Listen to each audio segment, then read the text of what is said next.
Am I the a-hole for telling the people renting land from my in-laws they should be nicer to me if they want to keep renting when my husband takes over the lease? My husband and I, and his parents, live on their farm. We renovated it to make it a hobby farm again. There are 3 pastures, 2 my husband uses and the third we were repairing to use it. My eels were aware of this. During our repairs, one of the neighbors asked my eels about renting out the pasture because they had too many heads for the land they already had. My eels agreed because it was the right thing to do according to their faith and it'd generate a bit more income for them before they moved. My husband and I weren't happy about it but stuck a pin in our plans to see how things played out until the end of the lease to see if something could be worked out to accommodate everyone. We're now 3 months into this arrangement and it's been a nightmare. The path to the pasture goes right by our house since it's close to it. They have complained about my smoking the good stuff on my porch no matter what time I go out to smoke. They complain that I play music they don't want their kids to hear. They complain that we use our fire pit which is about 50 yards from the pasture. I reached the end of my patience yesterday. When I'm getting ready in the mornings or after a shower I walk around our house nude. My eel's house isn't anywhere in sight and we're tucked off our road going through the farm so our curtains are always open. If I see the renter's truck going over before I shower I either close the curtains or just get dressed. No one was at the pasture yesterday when I took my shower and I didn't see the truck after so I just walked around the house for a while. After about 25 minutes there was a knock at the door. It was the neighbors. They complained that I needed to be more considerate and act decent by putting clothes on because I should be well aware by now they bring their kids with them to take care of the cattle, and they don't want their kids seeing that. Then they started about how they're paying good money to use the pasture and paid out of pocket to make it usable. I stopped them there and told them they didn't do all the work to make it usable. It was already halfway done because of my husband and me. I also told them, paraphrasing here, you don't own the farm, you're only renting one pasture so you've got no right to tell me what to do in and around my own house. Don't want to accidentally see something? Stop looking at our windows. If you want any chance of having your lease renewed after my husband takes over, you should stop acting so self-important, act like the people of faith you claim to be, and be nicer to me. They told my eels about it who took it to my husband. He's fine with what I said as he's had his own issues with them, but we're wondering if we should apologize to eels and the neighbors to keep the peace if I handled it wrong. Am I the a-hole for wanting my BF to cook after he invited more people than planned?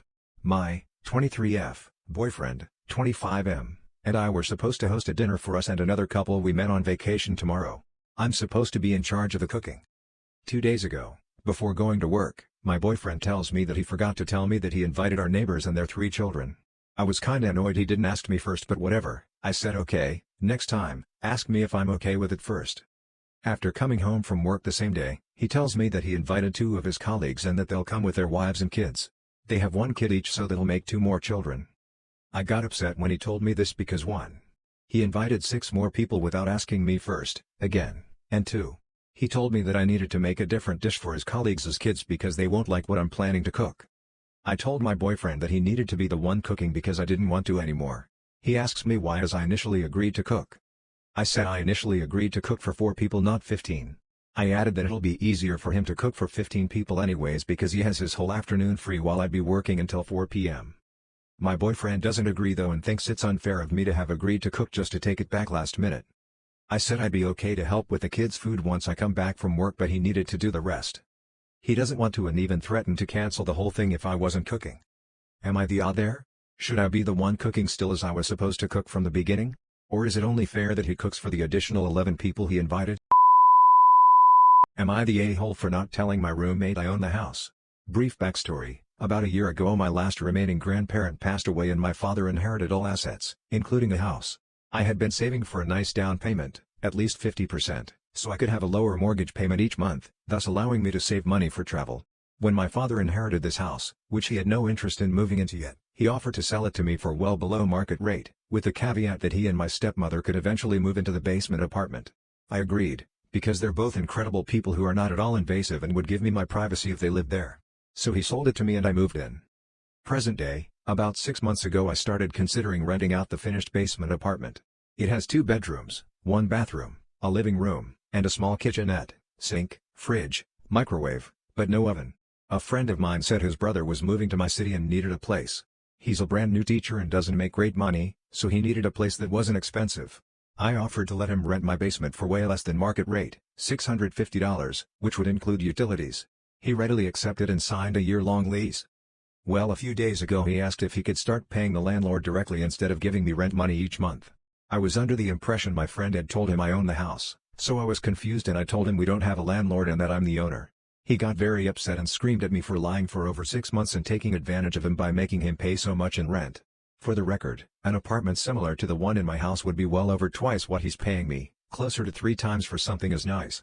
He asked how much of my mortgage he's covering and I said, why does that matter? You're getting a nice, quiet place to live, access to a full kitchen and laundry room, and you're paying an amount that you can afford. My personal finances aren't really a factor here. He stormed out of the room and slammed the basement door. He's still not speaking to me. I asked a few other friends and some family members, and most said I'm wrong for having him cover my mortgage payments. Only a few say I'm in the right. So am I the a-hole for having my roommate cover $650 of my $775 per month mortgage? Am I the a-hole for telling my mom that I don't give a FCK about my autistic brother? My 16F parents didn't have much time for me after my brother, 9M, was born, and it got even worse after he was diagnosed with autism when he was 3. My dad is rarely home and my mom is always busy with my brother, so neither of them have time for me. I've known my best friend Rachel since we were in kindergarten. Her mom is the nicest person I've ever met. Rachel and I played soccer, but my mom was rarely able to take me to practices and games, so Rachel's mom would always take me. I used to be in the school choir and my parents went to like one performance during the 6 years I did it. Rachel's mom was at every performance for me even though Rachel wasn't in choir. Those are just a few examples, but Rachel's mom has always been there for me when my parents weren't available. My mom never really cares what I'm doing unless she needs me to watch my brother, so I spend a lot of time at Rachel's house.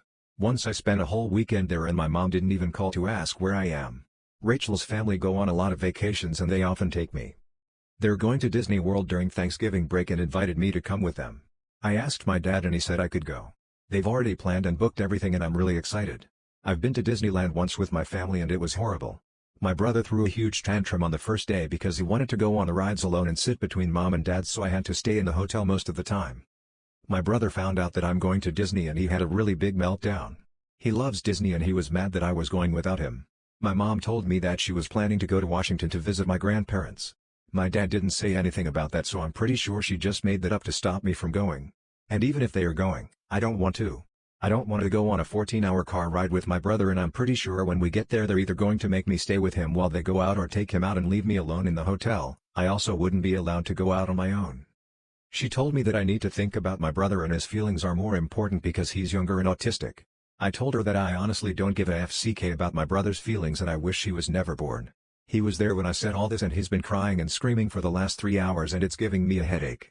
My mom has been trying to calm him down and my dad said that he'll still let me go because he understands I'm frustrated. He also grew up with a neurodivergent sibling, so he knows what it's like. My mom said that I'm a rude, ungrateful brat and I need to be kinder to my brother. Am I the a-hole? Am I the a-hole for telling my wife that my mother will never love her and to stop trying? I have been married to my wife for 2 years and the best way to describe my mother is cold. She's not rude or anything, it's just disinterested in my wife. The best way I can explain my mom is that she is tired. She had a really hard life, doesn't have much affection left to give and she rarely gets close to anyone. It's pure disinterest and she can't bring herself to care about new people. She's a retired old lady that just wants to sit on the porch, not make small talk with people. I've explained this to my wife before and told my mother's story. We had a little get-together at my mom's house. My mom doesn't like it when people bring food. She works all day to make a spread and it's like her thing. She just wants to provide for the guests. My wife came from work and she brought food, potatoes, salad. I stopped her from bringing it in. The whole night she is just bothering her when she was on the porch, asking her if she wants to go on a shopping trip. When my mom asks for some quiet she still talks on. When I was walking by she asked me to take my wife away from her. This made my wife upset, but I did it since I could see mom was getting close to the end of her rope. We had a talk in the car what that was all about, and she just wants to be loved by her mill. She is being nice so she doesn't get why she doesn't like her. I told her my mother will never love her and to just stop. What she is doing is actively making her dislike you and to leave the women alone. She called me a jerk and hasn't spoken to me since. Edit was told to include this comment, from an info comment. Almost never, most of the time if people join her on the porch it's very little or small talk or just join her watching the garden. She doesn't care how loud they are in the house or anything like that. She likes watching others have a good time, more of an observer than anything. She asked for quiet with my wife since she was just going on for a while. My sister was out there and told me mom tried politer ways to ask for her to be quiet and it didn't work. Also the direct request didn't work with my wife and she kept going.